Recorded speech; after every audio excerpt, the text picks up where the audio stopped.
Hey, everybody. Welcome into the back room. I'm Andy Ostroy. Really looking forward to the conversation today with Norm Ornstein. We'll chat with Norm in just a second, but first, thanks for tuning in.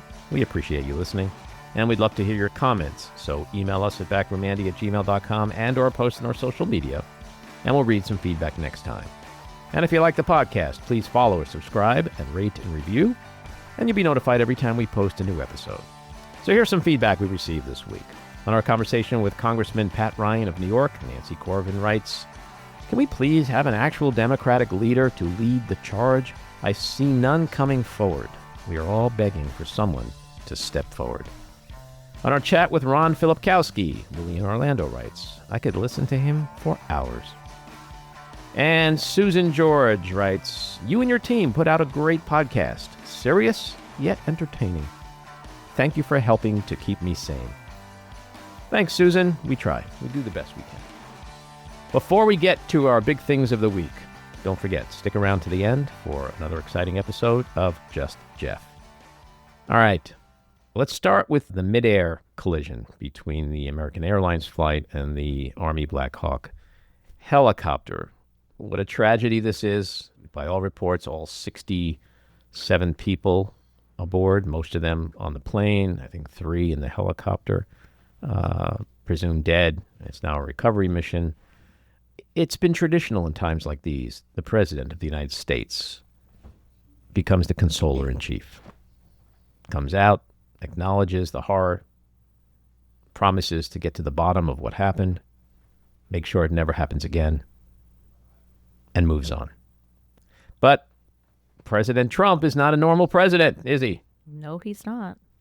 And a Trump address about a national tragedy is not a normal address about a national tragedy, is it? It couldn't be, because he's not a normal person. Yeah. So yesterday, I don't know how long it was, but he spent probably 2 minutes, if that much, sounding normal, and then went into his greatest hits parade of blaming everyone from Biden to Obama to DEI programs, blaming black people, blaming women, and, on brand, blaming the dead Army pilot. I mean, for Trump, this was simply a PR crisis, and he goes into his PR crisis mode where he has to push every button of his political agenda at the same time. And so DEI was front and center, even though it's insane and despicable at the same time. And no one... we understand the media was shocked, even in the room, for the most part. Yeah. The infuriating thing to me, and at the same time, the fascinating thing to me, is Donald Trump, when bad shit happens when Joe Biden is president, he blames Joe Biden. When bad shit happens when Trump is president, he still blames Joe Biden, even though it's on his watch. I think he threw in Barack Obama, too. Oh, yeah. He went back to the well. He went deep into the well. Well, it's easy. Yes. Yeah. It's low-hanging fruit. Sure. But here's an interesting timeline. Donald Trump was inaugurated on January 20th. That was the same day that the FAA director left office under pressure initiated by Elon Musk. He actually thought that Elon Musk for SpaceX should pay a penalty for raining debris down upon a community, as well as having to divert hundreds of flights away from the raining debris, which cost hundreds and hundreds of thousands of dollars. Okay, so a vendetta. On January 21st, the next day, air traffic controller hiring is frozen. On January 22nd, the Aviation Safety Advisory Committee is disbanded. And the reality is, his policies going forward, especially, are going to make it complicated to keep Americans safe while they're flying in the air. Now, he doesn't give a fuck, because not only does he have Air Force One, but he has his own jumbo jet, right? So he's not sitting in coach with the rest of us. So to him, it doesn't matter, just like when in the onset of COVID, when that cruise ship was offshore, people were dying and needing to get in to get treated, and all he cared about was it was going to increase his numbers, right? So this is what we're going to expect for the next 4 years. But, Donald Trump always said he hires the best people. The best people. Play this clip, Maddie. It is not standard to have aircraft collide. I want to be clear on that. Now, who is that, Maddie? I believe he is our new transportation secretary. So just so that we understand, like, it is not standard for planes to collide. I feel safe already, He did want to make that perfectly clear. in case there was any doubt. I had no idea. So the next big thing that happened this week, I think it was it Monday morning? There was this memo that surfaced from the OMB that said, hey, we are freezing all government spending. And that included everything from food and housing grants to Head Start programs to school breakfasts and school lunches to Meals on Wheels for seniors to funding fire department and police departments, Medicaid. I could go on and on with the list, but by later that day, the courts pushed back, said this can't happen. It's unconstitutional. Put a pause on it. I think it was like a few days that they all had to come back to the judge to say, here are the details you're looking for. Here's exactly who's going to be impacted by it, who is affected by these cuts. The next morning, Donald Trump didn't even wait.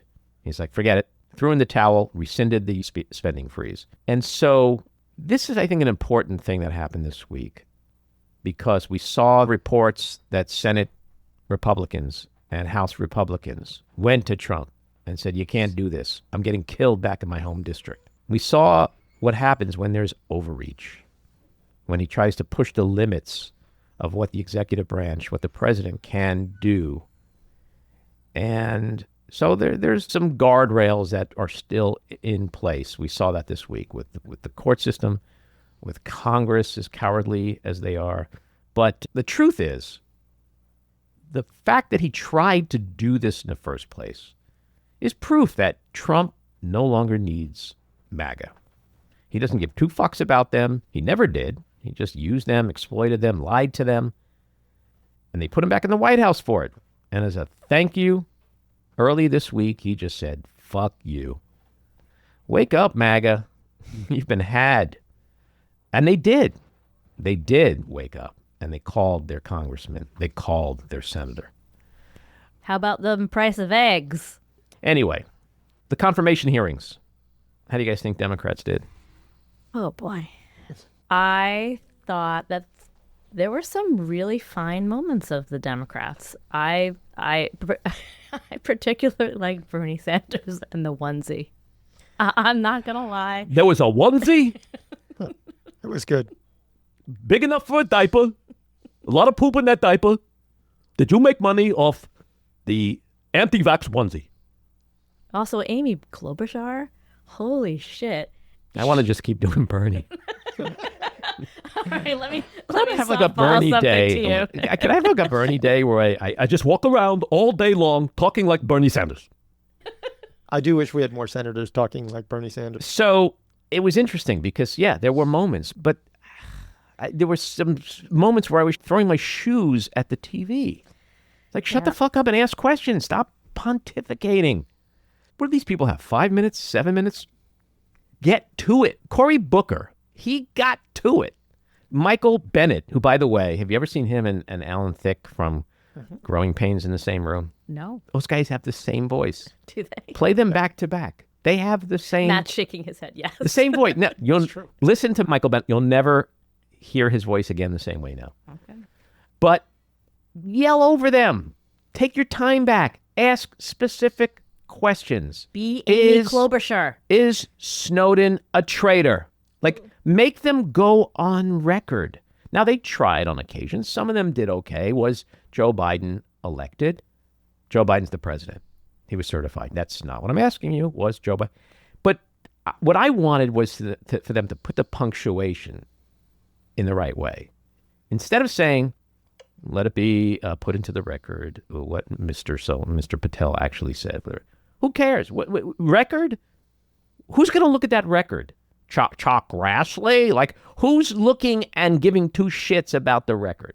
Say to the cameras, to the American people on live TV, how dare you expect us to vote for you to head the nation's chief law enforcement agency, the FBI, when you yourself are advocating the breaking of the law in the most sacrilegious way in this country, which is to not accept the results of a free and fair election.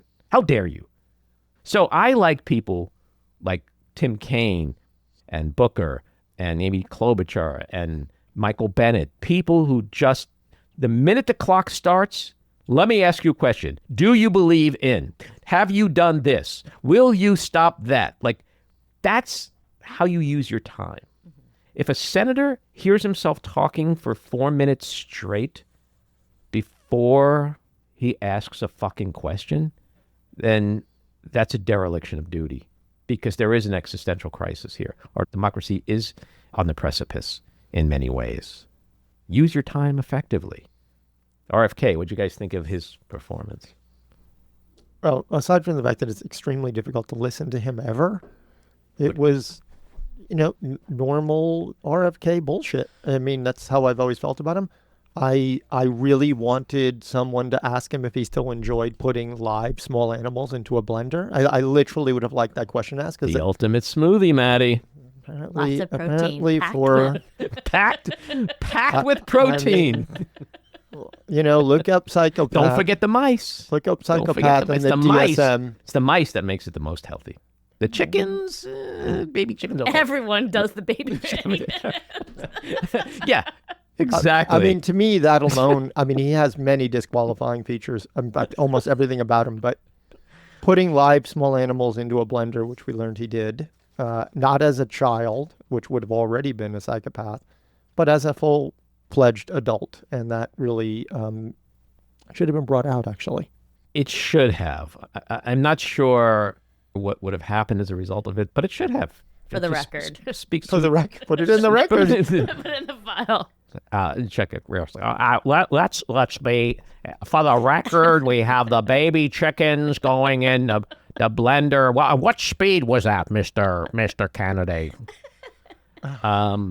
But see, here the thing about Bobby, which is his special sauce, is that if you hit him with a macro fact, like there have been studies for decades now that prove there's no connection between vaccines and autism, he'll then start to go, that's not true. There's a study done in Belgium that was, and then he starts going into all these figures and studies and things. God knows where he got them from. But then he'll just say something like, all I want to do is find things out. And then I think it was, I don't know, it was Bernie Sanders or somebody was like, maybe it was Amy Klobuchar. They're already found out. This is proven science. We don't need you to come in now and act as if none of this shit has ever been done before. And so he, to me, was the easiest piñata, and I think they failed miserably with him. Well, he's despicable because he plays off of the fears and uncertainties about mothers who have children with autism, and he makes it seem as if he has a solution for why their child has become the way it is, and it's disgusting. Well, at one point he goes, when they asked him a hard-hitting question, he's like, I'm not a scientist. Well, then shut the fuck up. Okay, or even when your whole life now is about spewing scientific and medical information as if you are a scientist and a doctor. Except the fact that you have gotten filthy rich off it. I think they made those points. I really do. They made them. I know, because it doesn't matter. I agree that it doesn't really matter. I mean, it's in the file. Exactly. I know. At least with that one, there were times where you could see his face. Like he looked. Oh, he was miserable. He was miserable. He was befuddled. Mm-hmm. He didn't get his facts right. Well, he got numerous facts. I mean, he didn't know the difference between Medicare and Medicaid. Right? Yeah. Well, he also had the face of a narcissist that doesn't like anyone telling him that everything he does and says isn't fucking brilliant all the time. So that's his normal face, because he showed up to a party that he knew was not going to be good, and he was angry about it as if he didn't know the party wasn't going to be good. And he had to wear his shirt.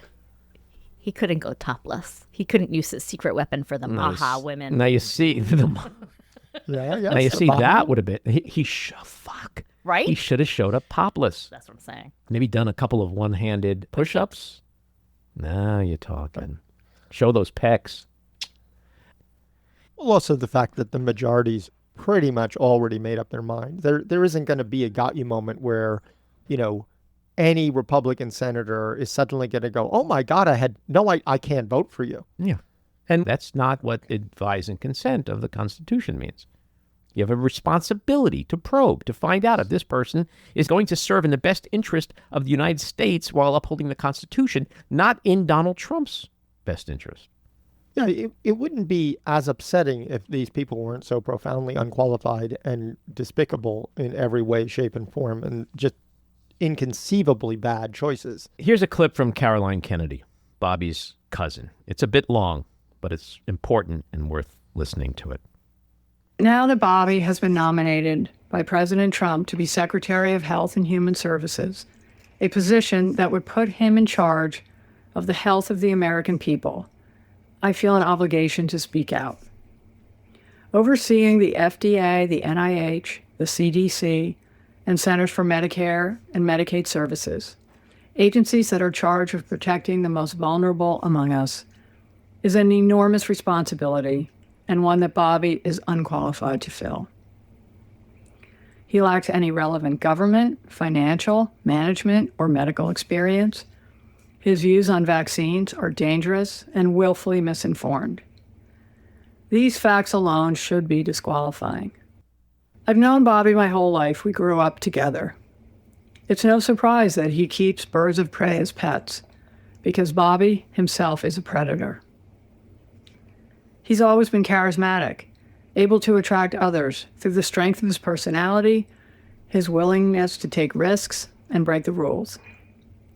I watched his younger brothers and cousins follow him down the path of drug addiction. His basement, his garage, his dorm room were always the center of the action, where drugs were available, and he enjoyed showing off how he put baby chickens and mice in a blender to feed to his hawks. It was often a perverse scene of despair and violence. That was a long time ago, and people can change. Through his own strength and the many second chances he was given by people who felt sorry for the boy who lost his father, Bobby was able to pull himself out of illness and disease. I admire the discipline that took and the continuing commitment it requires.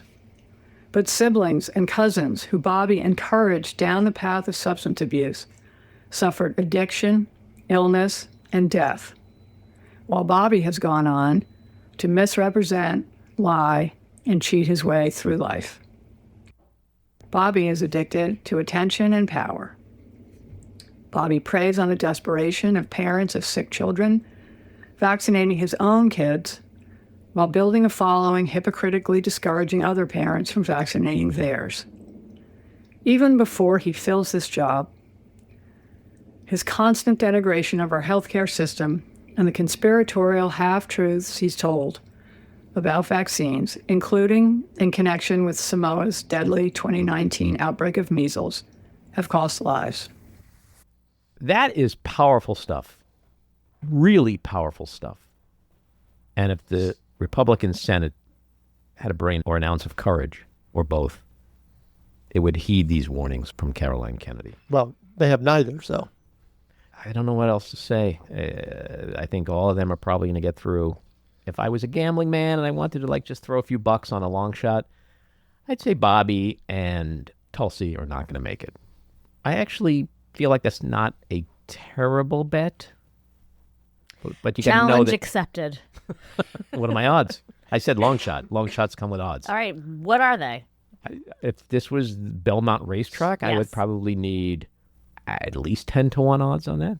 Okay, what does that look like for us in the background? What do we have? Well, if you that want to means put your if- money where if your we mouth bet, is. If we bet $2, if I lose, I give you $2, and if I win, I get 20. All right. Okay. So we'll talk about it. Looks like we're getting $2. Kash Patel, I think he's going to make it. I think he's a cake. Yeah. I think he's a cakewalk. You think the thing about him is he's possibly worse than both of the others. It's just that we're so distracted by the insanity of Kennedy and Gabbard and the fact that the head of national intelligence won't admit that the person who stole more intelligence ever was a traitor. I mean, it's just, it can't be Yeah. conceived of. Well, that's why I'm saying maybe can get one or two, a Cassidy, to join up with Collins and Murkowski and maybe somebody else. Mitch maybe McConnell. McConnell. You know, I'm getting closer to Jesus now, so Well, I'm look, going to find some integrity. we're not talking about McConnell because I think he could go any way he wants because he's not running for re-election and he is going to be dead soon. So he's taken a stance once before. Yeah. There wasn't one Republican senator, not one, who asked any questions. There were no objections, no anything. At least as far as I saw. Gabbard was asked about whether Edward Snowden was a traitor by some Republicans. You're right. Gabbard, I think Langford was one of the Republicans, I believe, who went at her hard over Snowden. All right, let's get to our winners and losers. My winner, the Federal Reserve for pushing back against Trump's interest rate demands. My loser, Trump for the firing of top FBI officials without a rationale and before a new director has even been confirmed. My winner is irony, because just hearing that Sam Altman is upset that DeepSeek might have inappropriately used OpenAI's data is really next-level irony. My loser is the health and national security of the United States, as well as the rest of the world, with the legal firings of numerous senior civil servants and the very likely confirmation of almost every Trump cabinet pick. We are in extreme danger. My loser, Defense Secretary Pete Hegseth, who, in a pathetic display of fealty to Trump, stripped General Mark Milley, a true war hero and patriot, of his security detail, security clearance, and may also strip him of his star. My winner, democracy, which, despite being tested like never before, is so far holding, which is all we can ask for right now. And that gets us to the weekly rant. During Donald Trump's first 2 weeks in office, we've already seen a ton of chaos and a strong rebuke from the courts. Tuesday morning, people were losing their minds over the administration's order, effectively freezing all government spending on critical programs that included food and housing grants, aid to the disabled, the sick, the needy, veterans assistance, school lunches, child care grants, Head Start, Meals on Wheels, Medicaid. Cries of "the sky is falling" could be heard from coast to coast and border to border. But by 5 p.m., a federal judge had issued a pause on the freeze until she can get more details on exactly who and what would be impacted. And on Thursday, the Trump administration put its tail between its orange legs and rescinded the freeze. And that was that. And the prior week, a federal judge said that Trump's executive order ending birthright citizenship was, quote, blatantly unconstitutional, and issued a temporary restraining order to block it. This is democracy at work. I am optimistic, Andy, for a reason, because I believe in our democracy and its strength despite the unprecedented strains on it right now by Trump. Because I believe in our rule of law, our judicial system, and the guardrails that still exist to beat back Trump's most destructive, dangerous attempts at awful, unlawful behavior. Trump had to dial back the freeze because the White House was inundated with concerns and complaints from its own base and from congressional Republicans who were on the firing lines of their constituents' wrath.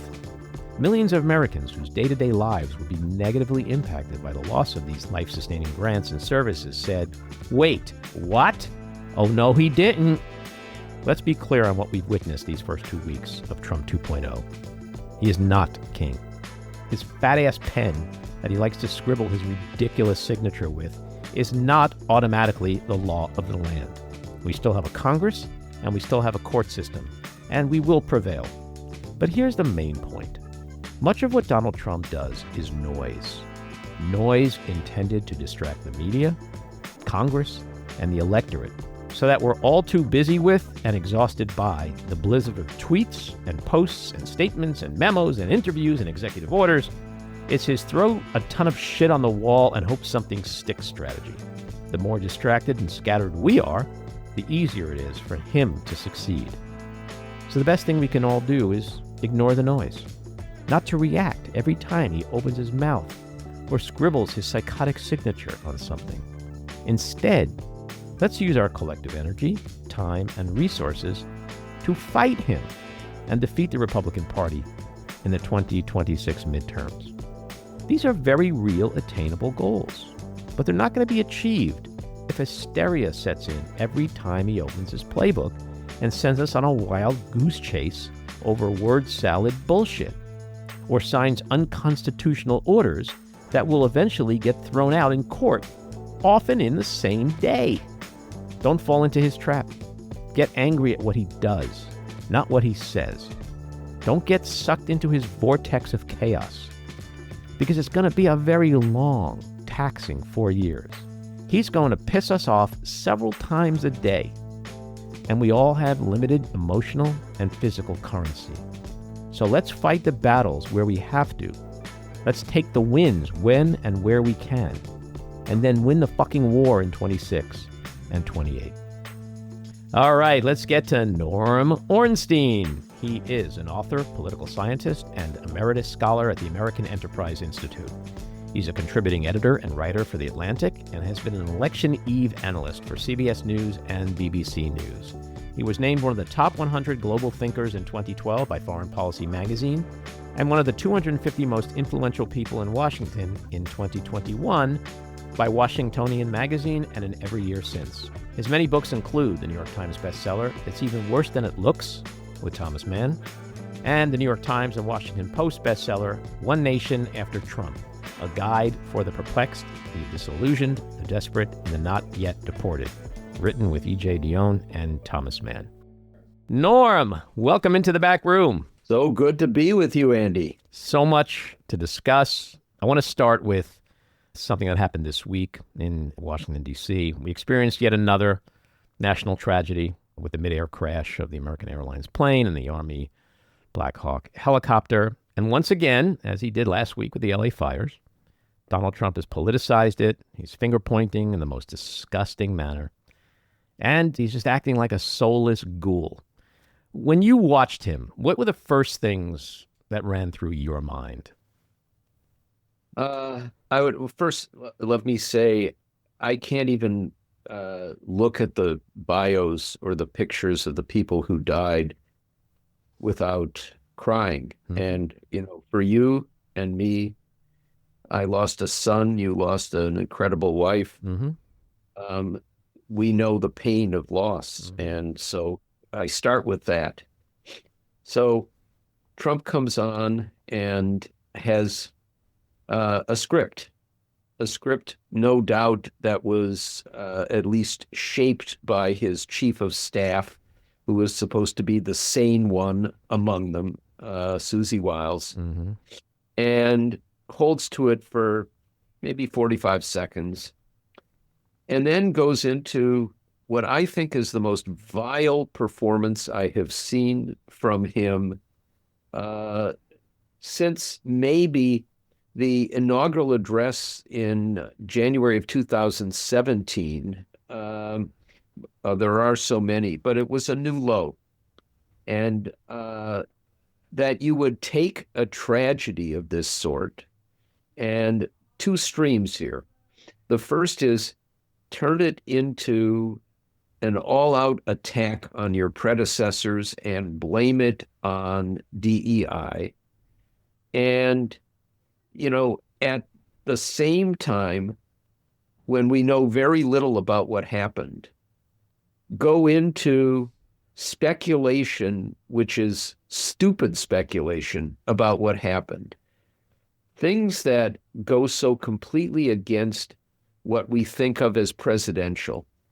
And one of the things that I thought of as I watched him was Ronald Reagan in the aftermath of the Challenger explosion, of presidents of Bill Clinton after Oklahoma City, presidents who do what they're supposed to do, which is to try and focus around the collective grief that we feel over a horrible tragedy and channel it into a kind of almost soothing, this is just horrible, we all know it, and we'll get through it, while also saying, let's not talk about what might have happened here until we have the full investigation. And he can't do that. I mean, one of the things that I put out there was, if anybody asks you what's a textbook definition of a narcissistic sociopath, mm-hmm. it's this. Now, there's one other little twist to this that I saw this morning from Bill Kristol and the Bulwark. Trump went on and on about the FAA program to bring in people with disabilities and how horrific this was.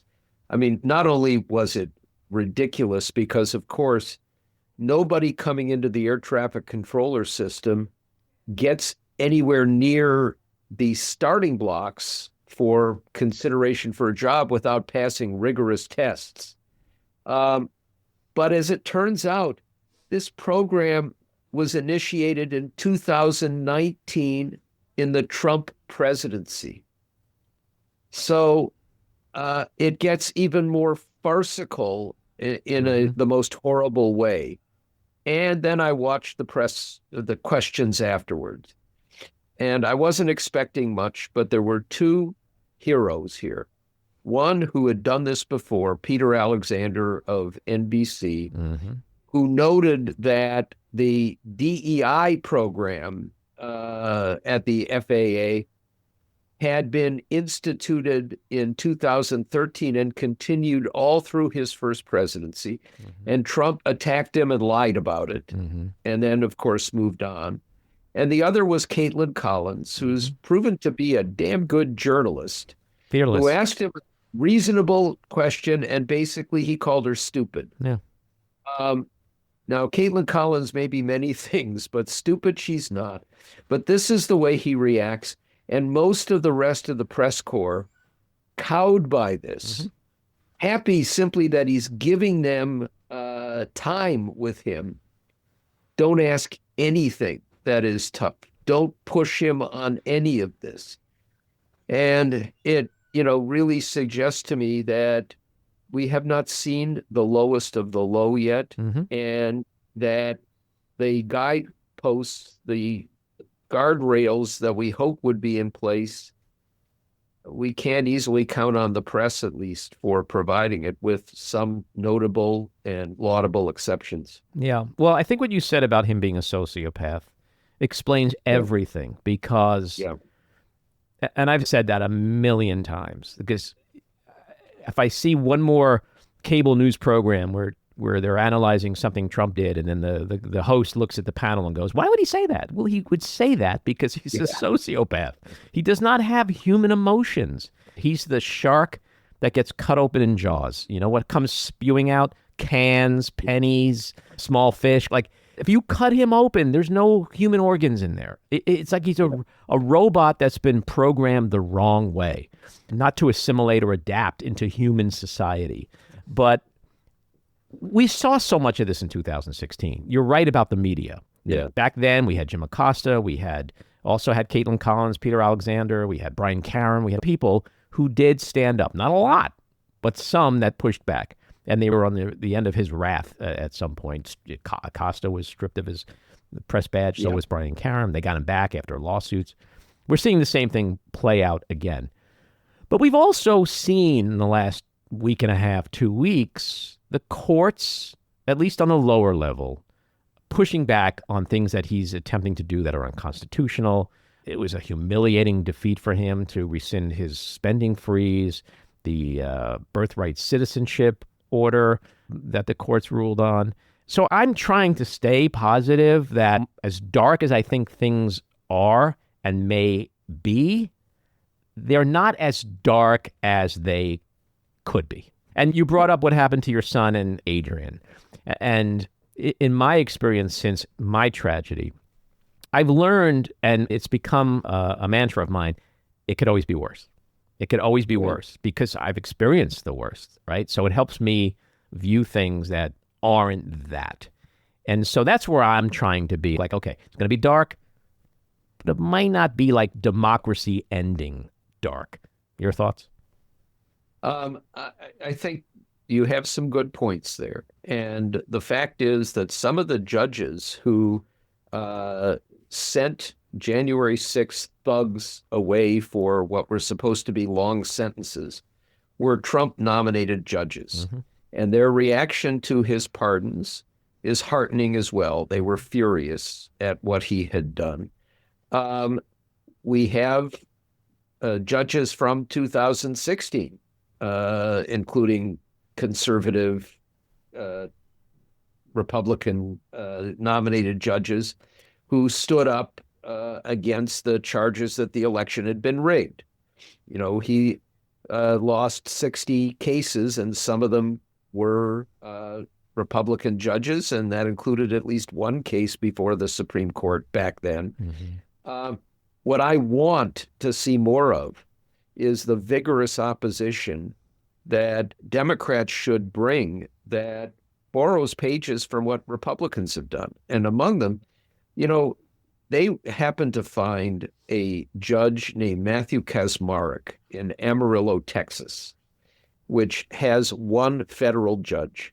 So the right wing brought all kinds of cases in Amarillo, knowing that they had a radical right-wing judge who would issue nationwide injunctions. Put aside for the moment whether it is appropriate for a single district judge to bring a nationwide injunction. And we don't have an Amarillo, Texas, but we have lots of districts with 2 or 3 district judges. And I think we should be bringing challenges across the board, a challenge to Schedule F, which is what Trump is using to try to get rid of the expertise in government and replace civil servants with, lackeys. It's illegal. Some of the things that he's done to fire people, illegal. And bring these lawsuits, get the nationwide injunctions. Ultimately, these are going to go to the Supreme Court. And I think going back to something you said earlier, they're not going to take Trump's side on everything. But I am very fearful of this Supreme Court. There are 4 justices who will do anything for him, including things that are illegal, unconstitutional, and could lead us to autocracy. And I wouldn't trust the 5th Chief Justice Roberts as far as I could throw him after the immunity decision, after the appalling decisions that he led on Citizens United and Shelby County. This is not somebody who is going to protect democracy. But we have maybe a bulwark there. I'm mostly disappointed in Democrats in the Senate. And here I'll go back to one of my sort of hobby horses. The Democrats had a majority in the Senate from November 5th until January 3rd, 2 months. And they could have filled every judicial vacancy. I live in the District of Columbia. 17 of our local judgeships, which have to be done by the federal courts, by the federal system through the Senate. It's the D.C. Superior Court, the D.C. Court of Appeals. Most of them had nominees from Biden. Some did not, but most did. Most were uncontroversial. The Senate under the Democrats did not confirm them. And that means we're going to get radical Trumpist judges who will make the lives of those in the district absolutely miserable. Many federal judgeships that went unfilled, in part because they were from conservative areas, and they thought that the red state senators would use the blue slip to keep them from being done. There's no excuse there. Where were the pre-confirmation hearings on Pete Hegseth and Tulsi Gabbard and RFK Jr., where you bring in the witnesses and you can lay the groundwork and maybe get a couple of them to have to withdraw before hearings in which the Republican Senate will confirm maybe even all of them. A hearing on Kash Patel that you would bring in the witnesses. And why not have the hearings on things like Schedule F and some of the other outrages that we're seeing so that the American people could have a groundwork laid instead of having it shaped by the Republicans? And while we're seeing some really good questions by Democrats in the Senate, they should be putting holds. You know, we had Tommy Tuberville, Josh Hawley, Tom Cotton, Rand Paul put blanket holds on nominees for the military, the Department of State, put on the blanket holds that they've used.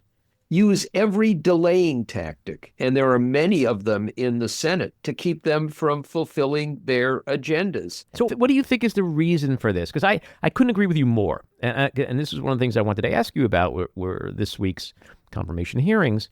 You know, you watch these Democrats. There are the good ones, in my opinion, like Michael Bennet, Cory Booker, Amy Klobuchar, Tim Kaine. You got 5 minutes or 7 minutes. You come at it like boom, boom, boom, boom, boom, boom. Then you have some of these people that pontificate for like 4 minutes of that. And it's like, are you going to ask this person a question, or are you just going to hear yourself talk? Because this is not going to do anything. I don't know if anything's going to do anything, but certainly just hearing yourself pontificate for 4 minutes out of 5 minutes or 7 minutes isn't helping the cause. What is at the root? And this isn't just a current situation. This is the way I have felt for a decade or two. What is Democrats' problem with showing up to a gunfight with a gun and not a knife? Well, in most cases, they're showing up with a toothbrush, not even a knife.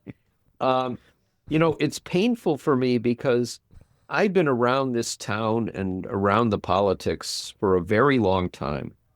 I know the vast majority of the Democrats in the Senate. Some of them are very good friends. But I think there are two problems here. One is a rosy view of the Senate that used to be true, but hasn't been for a very long time. And I often had heated discussions with one of my friends in the Senate, the late Carl Levin, who was a giant, but Carl, who wouldn't, tolerate any discussion of changing the filibuster rule, sort of saw these people, the Republicans, as friends, and it was basically blind to the fact that they might be nice people to go out to dinner with, and you could have laughs with them, and you could travel with them. But they were doing monstrous things. And I think that's true of Dick Durbin, for example. You know, Dick Durbin, who is smart, decent, great guy, chair of the Judiciary Committee last year, and said, you know, we should make sure we have the blue slip in place. The blue slip, for those who don't know, is a long-standing tradition in the Senate where if a judgeship is open in your own state, or that covers your own state, you can block the confirmation. And in the past, it was a very useful thing. It gave the Senate a little more control, but it also meant that you were going to make sure there were decent judges in place. It's been completely abused. And what Durbin said was, we don't know who will win the presidency, and this way, if we put it in place and make sure it's there, it'll be there. Republicans, the history is, if there's even the slightest speed bump in the way, they put the TNT down and blow it up. Sure. It's just a rosy view. The second is they like their lifestyles and don't want to change them. So, I go back to that 2-month period.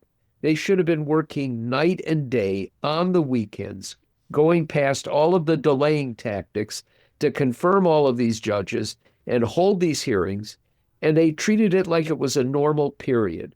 I had a discussion with a Democratic senator and was railing against this stuff at a small dinner, and he nodded and agreed and then said, we're just so wiped. This was in December.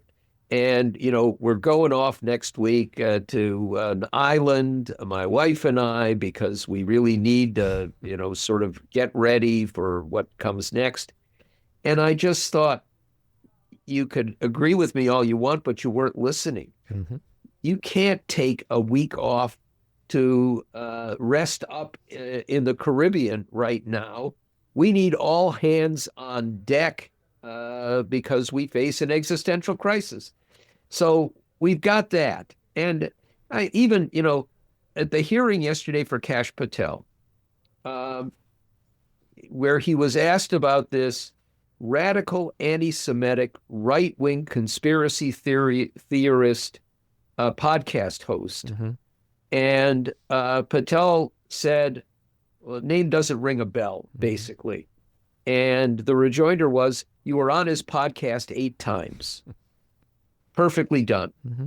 What should come next? You queue up on your iPad the video of him. And Patel's response was the heated, I've been on 1,000 of these, and my idea in going on is to beat back the conspiracy theories and show what reality is. So you put up a video of him, which is there, which we've seen all over Twitter now, where with the same right-winger, he's saying, I'm with you all the way, we're going to prevail. And then where he says at the end of one of the podcasts, it's always such a pleasure to be with you, after he said he didn't even recognize the name. Show more vividly the lies. Maybe it doesn't change any of the votes, because it's pretty clear that the Republicans in the Senate are fit into 2 categories. One is people who know better but are utter moral cowards in the face of the cult. And the other is cultists. And we may not prevail on any of these, including, John Cornyn yesterday tweeted out, Donald Trump won a decisive victory, and I believe that a president's entitled to his nominees for the cabinet, so I'm going to support Tulsi Gabbard. And I tweeted back, well, John, how do you then explain, given that Joe Biden won a more decisive victory, your votes against, and I listed 5 of his cabinet nominees, and of course there is no explanation. So you were trying to be rational. Well, it's See, that train for me left the station a long time ago. This is more for my own catharsis than anything else. Railing against hypocrisy, idiocy, and evil. Yeah. Well, they've abdicated their responsibility and duty to advise and consent. Yeah. They're treating him, at least in this environment, as if he's the king. The king has been anointed, and these are his choices, and it is our duty and obligation, despite what the Constitution may require of us, to give him that. But the flip side to that, which I want to ask your opinion on, we saw Trump come out with this incredibly outrageous and dangerous memo on a spending freeze earlier this week. Everybody went berserk. By the end of the day, the court smacked it down. By the next day, he rescinded it. And one of the reasons that he rescinded it, according to news reports, is that Senate Republicans, House Republicans, went to him and said, I'm getting killed in my district. You can't do this. So where they are facing an existential crisis in their own lives, to your point, to their jobs, to their way of life, they can be a little outspoken and, as we've seen, perhaps influence the king. So I take that as just a little morsel for hope and encouragement that the dam is cracking, the water's seeping through, but it will hold. It will hold because these people, at the end of the day, despite the 2 scenarios you gave of either being cowards or in a cult, they're also selfish fuckers, to your point. And they're self-preservationists. And they don't win in an autocracy. So I will partially agree with you, but also play my role of Debbie Downer. So first, there's going to be a big backlash. Even though he backed down, they are going to continue to leech away the expertise of the government and get rid of the people who implement these programs. If RFK Jr. is confirmed, they will destroy the Centers for Disease Control and its capacity to deal with the next pandemic, which likely is coming with the bird flu, but will in any case. We're going to see. You're going full Debbie, aren't you? Yeah. And we also know that one positive that may flow from this is most Americans have no clue what the government does for them. Right. And I will take you back in the hot tub time machine to when the Affordable Care Act was being considered. And dozens, if not hundreds, of members of Congress had the same experience at a town hall where people said, "Don't you let the government touch my Medicare." Mm-hmm. And at the same time, we're seeing now anecdotal evidence of people saying, well, I'm just glad that he's going to destroy Obamacare, but he better not do anything with my Affordable Care Act. Sure. People have no clue. Mm-hmm. And when they take away the services that government provides or fill the services with incompetents who can't even manage, you're going to get a backlash. And that backlash may occur as soon as next year with some of the gubernatorial elections taking place. Mm-hmm. It could well occur with a big change in the midterms, which often happens. Mm-hmm. Having said that, there's a question of whether we'll have elections going forward. And the question, the larger one, is how does Trump react? But before I get to how Trump reacts, let me point out to you that while they are selfish fuckers, absolutely, there are two categories of Republicans here who could lose in elections, House and Senate. One is those in very red areas whose larger fear is the primary challenge, Mm-hmm. and that's the primary challenge from the right. So stepping up to oppose Trump, given that in the Republican cult, he has a higher approval rating at this point among Republicans than almost any modern Republican president, is a very dicey thing to do.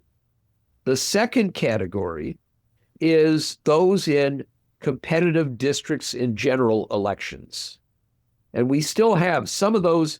The reason that the Republicans have this razor-thin majority in the House instead of having lost the House is that there are people in districts, Fitzpatrick in Pennsylvania, Valadeo in California, among them, who managed still to eke out victories, even in districts that were Biden districts in 2020. They're going to be more attuned. They also face primary challenges, but they're worried about general elections. Mm-hmm. If Democrats in the House, and I have a little more confidence, the leadership team there, led by Hakeem Jeffries and with Nancy Pelosi still around, mm-hmm. is tough-minded and understands, and the Republicans are in deep shit in the House. They have a speaker who is a radical Christian nationalist right-winger, but who still faces opposition from the Freedom Caucus. Mm-hmm. And he has a margin that could actually disappear with a half dozen of them, getting sick, or a couple of them not surviving. But Democrats in the House need to focus in on those vulnerable ones in general elections. And what I've told the House Democrats is hold your own hearings, field hearings. You're not in the majority, you can do a hearing. Don't do it in your own districts. Do it in their districts. And take individuals, personalize the damage being done by these policies, mm-hmm. and showcase the fact that Trump promised that the price of eggs would come down overnight. Eggs now, partly because of bird flu, have a higher price than ever before. Mm-hmm. And grocery prices are not going to come down. The tariffs, if they're implemented, are going to be a disaster for prices that average Americans have to pay. And you got to be relentless, and you have to develop your own communications networks, because we know what's going to happen here. The right-wing wind machine is going to blame George Soros, Joe Biden, Kamala Harris, and DEI for every bad thing that happens. And you have to counter it by pointing out over and over again that these are his policies. He's the one doing it. He broke the promises. Mm-hmm. Let me ask you this, too, because I have this other theory where I believe that this is the gang that can't shoot straight. Yeah. I had a marketing company for many, many years. I know a lot of entrepreneurs. And I always ask them that if you take a company and from top to bottom, load it with incompetence, people who are chaotic, backstab, front stab, selfish, no core values, what happens to that company? What do you bring down to the bottom line? Everyone says that's a company that's going to go under. Okay. So I kind of have a similar analogy to the Trump administration. And we've seen this. We've seen it starting with the shutdown chaos, the H-1B visa chaos. We're seeing it now with the chaos that's been widely reported over the spending freeze inside the White House. They had no plan. They had no explanations. Are they the gang that can't shoot straight? And is that going to be the thing that saves us? I do think that we're going to see a government filled with radicals and incompetents. One good example, Elon Musk has filled the top positions, his people, at the Office of Personnel Management. Mm-hmm. One of them, a high school graduate in 2024 who was an intern at Tesla, in a top position managing personnel in the federal government. We know that Musk was responsible for the firing of the FAA administrator because the FAA under this administrator, who got broad bipartisan support, was investigating fraud in his company, in SpaceX. And they haven't had a replacement. And we're going to see a lot of that. Now, I'll give you, in the Debbie Downer role, the worst case scenario, which is when Trump pardoned the January 6th violent thugs from the Proud Boys and the Oath Keepers and others, he had as a goal creating a private army of vigilantes. Mm-hmm. And he will use coded language, stand back and stand by, or whatever it might be. He has already talked about invoking the Insurrection Act and using the military to put down disturbances. If things get really bad for this sociopath, going back to what we were both talking about, is he likely to follow the rules and say, oh, I made a mistake, I've got to calibrate? Is he likely to accept the punishment electorally and by judges, including some of his own judges? No. He may very well, first of all, send his thugs out to intimidate and maybe beat up, or worse, some of those who are opposing him. Mm-hmm. And to say to them, thanks to John Roberts, I'm immune. And you don't have to worry if you cross the line here, you'll be pardoned. So, and then if things get really bad, in effect, declare martial law.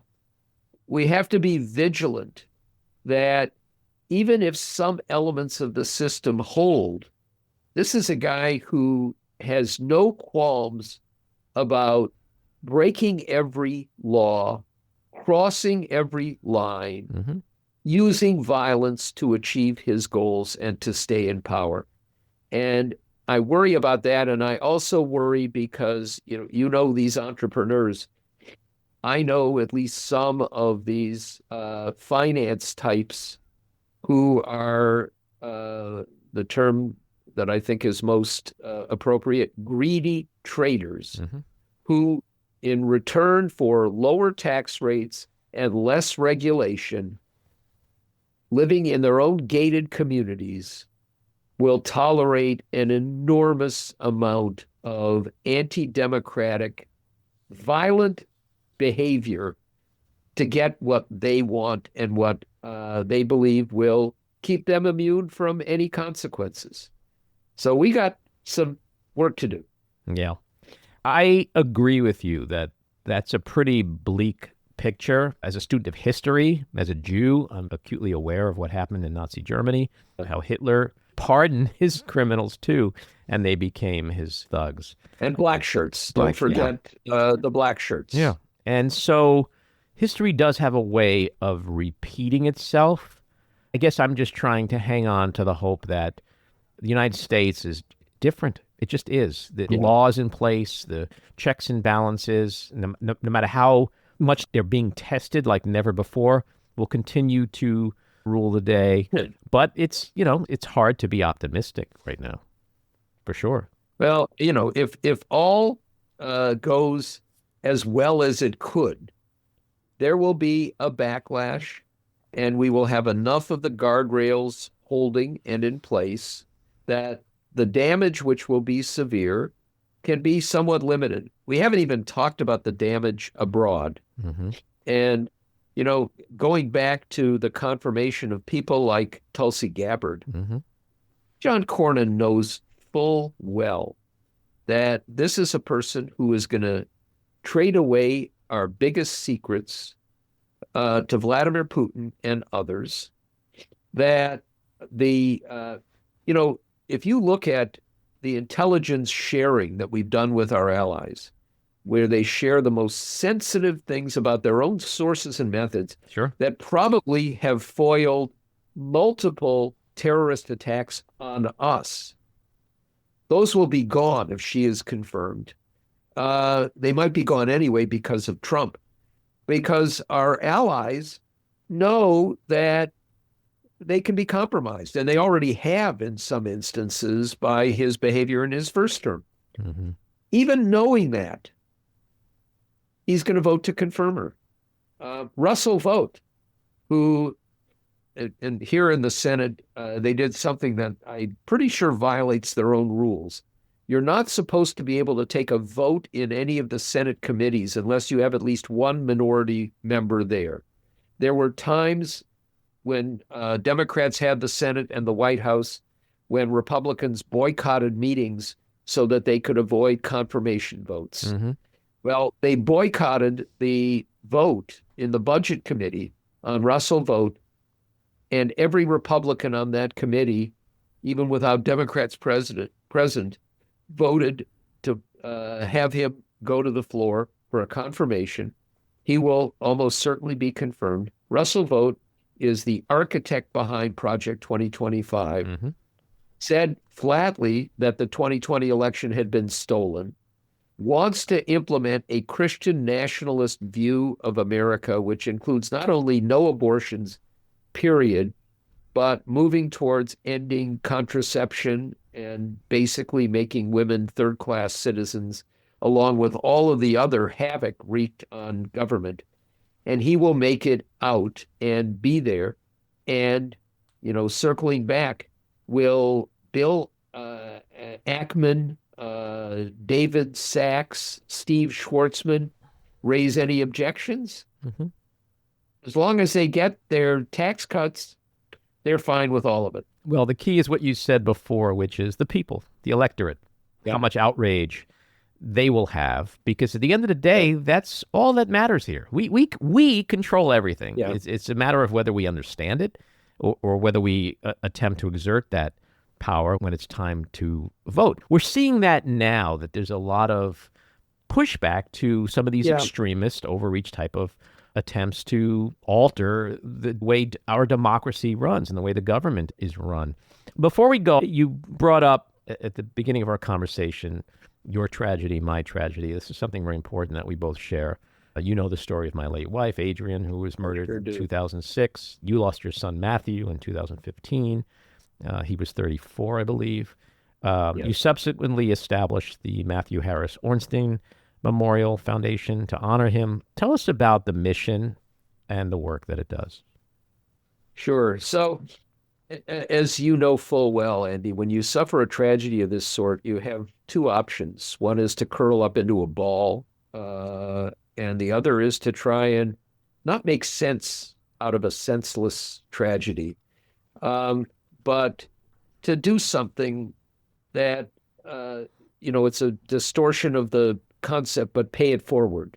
Pay it forward is supposed to be take good things and pay them forward, but it's to take a tragedy and do something that at least can have the memory of your loved one turn into something different and keep that memory alive beyond your own family. Mm-hmm. So we had two missions. Our son was a brilliant young man. He was a national champion high school debater, went to Princeton, did well, went out to Hollywood, was doing fine when he had a psychotic break at age 24, had 10 years of hell, before dying accidentally of carbon monoxide poisoning in a motel room like so many with serious mental illness, he smoked heavily, something in the nicotine that eased whatever horrible things were going on in the brain. And that made him a double pariah. Both, having a mental illness, he had long hair, a beard, he looked like so many, looked like Jesus. He had religious ideations. So we decided, because we went through hell, not nearly as much pain as he did, in a broken system that doesn't know how to deal with people with serious mental illness. With people with means and resources, we could access the top people in the country, and it didn't matter, that we were going to do something to try and make that system work better. So among other things, we spearheaded a documentary on a quite remarkable judge in Miami-Dade County, Florida, named Steve Leifman. I've seen it. It's a fantastic film. Thank you. And the second thing we did, which has actually been more gratifying, is we created a summer debate camp for public school kids in the Washington, D.C. area. Our son went to Georgetown Day School here, which is an elite private school, and debate was a passion of his.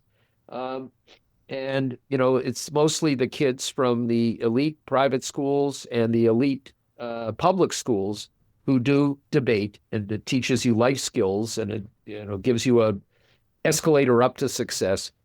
And there's an urban debate movement to try and bring this to people who don't have the means. So we've done this now for 10 years. We've grown to 200 kids from rising sixth graders through high school. The overwhelming majority Title I schools, and we seek out the poorest schools. We have a 3-week camp for varsity kids, 2 weeks for others, all free for everybody. It's mostly first come, first serve. You have to be in a public school. And we've seen these kids just excel and thrive. We do a college fair. Colleges flock to this because they know these are 85% minority kids, and they know that when they get to college, they're not fazed by anything. They know how to write, they know how to research, they know how to speak in front of others. They're not intimidated by anything. They know how to sort out fact from misinformation and disinformation, because you get penalized if you use an assertion that proves to be untrue. And they learn a lot of substance. It's policy debate, one topic a year. You dig deeply into it. And at the same time, you go into a round of debate and you don't know if you're going to take the affirmative or the negative. And that means you often will have to debate on a side that you find anathema, but you have to be able to take those arguments, and you learn more about the opposition and do it in a civil fashion. I'm sorry for going on, but it's a passion. And we're now doing a documentary that I hope will be on public television sometime later in the year on urban debate focused on some of our best kids. It's turning grief to purpose. And it doesn't eliminate the grief. It doesn't reduce the grief. The grief is there. It changes, as you know full well. It doesn't abate. The one thing, Joe Biden was very nice to us when we lost our son. He called, he was vice president at the time, and I'd known him going back to when he first came to the Senate, but he spent an hour on the phone with me and my wife and my other son. And every time I saw him after that, he would come and give a hug and talk about it. But there's one thing that Biden, says is a sort of standard pitch, because he's done this for countless others, is there will come a time when the memory brings a smile to your face instead of a tear to your eye. And I don't think that's true, actually. I find that triggers occur all the time. My son died on January 3rd, 2015. Every holiday period is wrenching. Every birthday, times when you were together and good times, those things. And, you can see something on the street or see somebody, and all of a sudden you're just stopped in your tracks. Sure. But with that, the way to get out of this and be able to survive on your own and live and get up every day and do stuff. I mean, for me, of course, it's the passion about trying to keep democracy in place. But it's this stuff. I spend more time on the foundation work, I think, than on anything else, and especially on the debate camp. My wife, even more so. So it's a lesson for people out there who suffer their own tragedies to try and find a way to make something positive out of the worst thing that can happen to human beings and to their families. Absolutely. And if people want to learn more about the foundation and make a donation, help support the mission, where do they go? mornstein.org, Mornstein. You go there, you'll find out about the camp, about the mental health work, and you can also get a link to that documentary. Norm, I really appreciate this conversation, and I do hope you'll come back and continue the chat. I absolutely will. And, you know, I had followed your wife's career, and what a dazzling talent. I'll choke up here a little bit too. I saw the documentary, and I have felt a bond with you long before I had even met you online. And as you know, every one of these tragedies where you lose somebody important and close to you, but if it's the most senseless thing, and yours was the most senseless thing, it's just unspeakable. And, you know, I'm sorry that we have to share that particular bond, but I applaud you for all that you're doing. And I love being on the show with you. And likewise, same to you. I think the foundation is doing some incredible work. You can only do what you can, and you try to spin some gold from a pile of shit, right? That's what I always say. Well, I'm looking forward to our next conversation. Take care. You too. All right. It's time for Just Jeff. Jeff, welcome back into the back room. Hi, how are you? Good. So what's on your mind? Okay, so I heard your interview with Pat Ryan. I heard of him, and I know people there are positive, but I never really knew that much about him, and it was a really good interview. And you asked him about the new administration, what can he and the Democrats do, and he basically didn't promise the world. No guarantees, he said. So, and then you asked a really good question: is democracy dead? And he didn't give an affirmative or negative answer because the jury is out. There's one thing, though, that I wanted to clarify. You hopeful that in 2 years the Democrats can get back Congress, and you said, and possibly even the Senate. I don't want to bring the bad news. Unless the tariffs or whatever it is leads to a disastrous economy in 2 years, there's no chance of that happening, because I looked at who's up for re-election in 2026, and almost all the Republicans are in relatively safe areas. The only one who might face a little problem would be Collins in Maine. However, the Democrats, I just looked at one of them that they have to pick up 4 seats. They have a good chance of losing one because Ossoff in Georgia is going to face a difficult election. So I don't think that's likely. But if they can get one house, that would be really a good move. If you would have told me 3 years ago that Donald Trump was going to be president again, I'd say yes. You are out of your mind. I would agree with you. I operate under the premise that, yes, logically, you're 100% right. Well, who knows? Who knows, though? I would have agreed that would have been the reasonable expectation at that point in time. Anyway, I have a question for the three of you. What do you think is in the cards for Pat Ryan in the future? Do you think he wants to run for something else soon, or what? He's going to be our next president. I believe what turns Pat on the most is national politics. So I think that's where he's going to stay. I think he stays in the House. Okay. Who may run for president someday. Who knows? No, he sounded very good. He does have a good resume. So I think if he ran in 28, he'd be quite formidable. I don't think he's well known outside your district, though. He's got all the particulars that matter. He's smart. He's handsome. He's charming. He's articulate. He's young. He's young. He's a veteran. He was a business person. He's no bullshit. He's a candidate. You know, just like Robert Redford was. Oh, Robert Redford. The candidate. Great movie, folks. Robert also was a very good baseball player. Yeah. All right. Well, we'll end it on that note. right. We'll talk to you next time. Okay, thanks a lot. Take care. Bye-bye. Bye-bye. Bye, Dad. This episode of The Back Room was edited and produced by me, Andy Ostroy. It was co-edited and co-produced by Maddie Rosenberg and co-produced by Jen Hammoud. Our theme song was composed by Andrew Hollander, and our logo was designed by Cricket Langell. And special thanks to Patricia Wind. Please take a moment to rate and review the podcast, and also follow or subscribe. Until next time, keep your eyes on Washington, Hollywood, and your own backyards, and have a great week.